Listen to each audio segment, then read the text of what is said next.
Welcome to Kenton's videos. Enjoy the video. In this video, I will explain how to add a Toyota Corolla to GTA 5.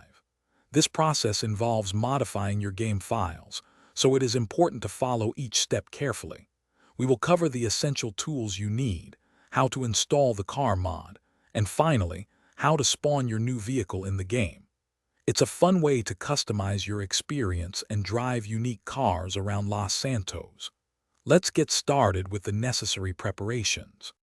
Before we begin, you will need two main things. First, download OpenRoman 4, a crucial tool for editing GTA 5's game files. You can find it on its dedicated website. Second, you need the actual Toyota Corolla mod file.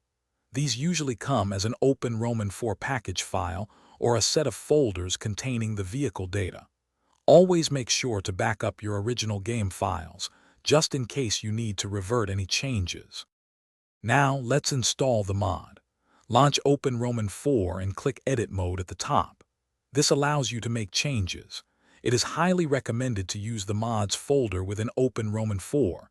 This keeps your original game files safe. Carefully follow the instructions that come with your Toyota Corolla mod. Typically, you will drag and drop files into specific locations or use the OpenRoman 4 package installer. This ensures the car integrates correctly into your game. With the mod installed, it's time to get your Toyota Corolla into the game. You will need a trainer mod, like Simple Trainer or Menu, to spawn custom vehicles. Once you are in Grand Theft Auto 5, activate your trainer and navigate to the vehicle spawning menu. Look for the specific model name provided by your Corolla mod. Select it, and your brand new custom car will appear, ready for you to drive and enjoy around the city.